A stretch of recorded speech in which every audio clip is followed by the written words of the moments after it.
Olá, crianças do segundo ano, tio Flávio novamente para contar uma linda história para vocês. E eu gostaria de convidar vocês para abrir o livro de vocês na página 30, lição número 5. Posso ajudar? Olha que legal! Hoje nós vamos falar de um valor muito importante. O que é um valor, tio Flávio? O valor é algo precioso. E o que eu quero ensinar para vocês hoje, dentro da palavra de Deus, é um valor muito precioso chamado bondade. O que é bondade, tio Flávio? Bondade é quando a gente age de forma a ajudar alguém, ajudar um necessitado. É quando a gente pratica algo bom e que aquilo que a gente fez vai beneficiar e vai ajudar alguém. Olha só um versículo que está bem aqui em cima do nosso livro. Quem age com bondade faz bem para si mesmo. Então vamos aprender comigo? Para isso, eu trouxe a história do Mig e da Meg, uma história bíblica falando sobre Elias e a viúva, tá bom? Que é a nossa história aqui do livro também. Então vamos ver o que aconteceu? O Mig e a Meg está convidando você a abrir a sua Bíblia no livro, fica no capítulo 17 do primeiro livro dos Reis. Se você quiser, você pode ler na sua Bíblia também. Beleza? O que aconteceu, gente? Aconteceu que Samaria era a capital do reino do norte de Israel. E quem era o rei dessa capital? Era o rei Acabe. E Acabe casou-se com uma mulher muito malvada. Ela era a Jezabel, né? A princesa Jezabel. Ela era muito bonita, mas também era muito malvada e muito brava. Vamos lá? Vamos ver o que aconteceu. Aconteceu que o rei Acabe começou a espalhar um monte de coisas para que as pessoas pudessem adorar outros deuses, né? Como Baal, Astarote. E o rei Acabe, que era rei de Israel, que adorava o Deus verdadeiro, acabou entrando nessa daí também. E eles então começaram a perseguir os sacerdotes, os profetas, e mandava matar todos os profetas do Senhor. Mas olha só o que aconteceu. Diante de todas as maldades que o rei Acabe e a Jezabel fazia, apareceu um homem chamado Elias, que chegou até eles e começou a falar umas palavras pesadas e difíceis. E Elias começou a falar para eles: olha, vocês estão fazendo coisa errada.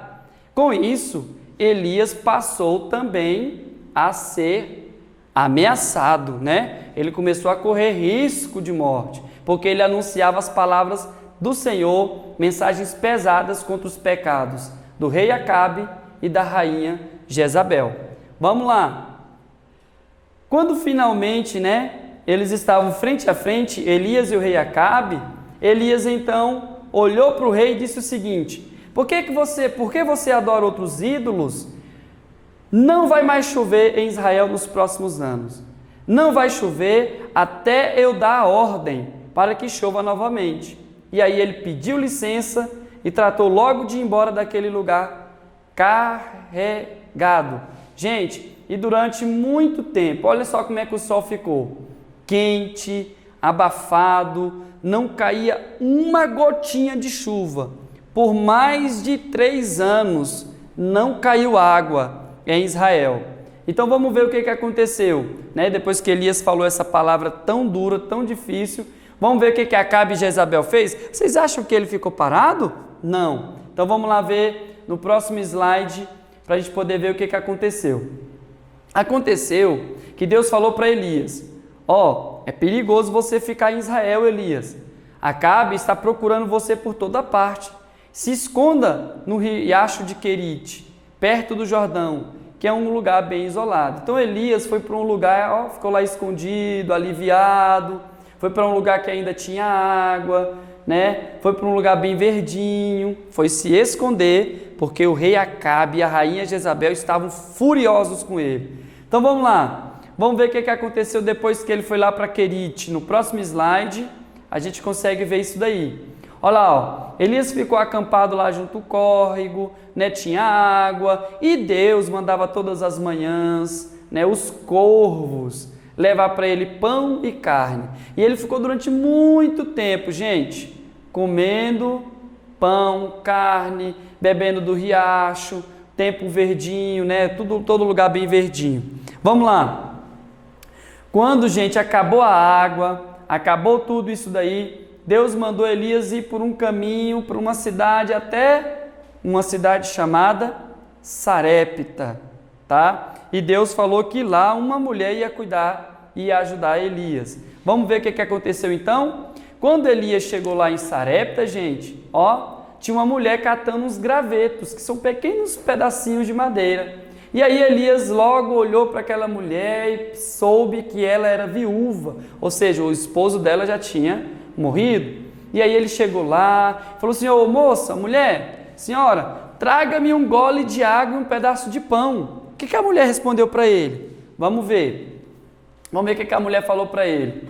Mas eu só tenho um punhadinho, um pouquinho de farinha e um restinho de azeite na botija.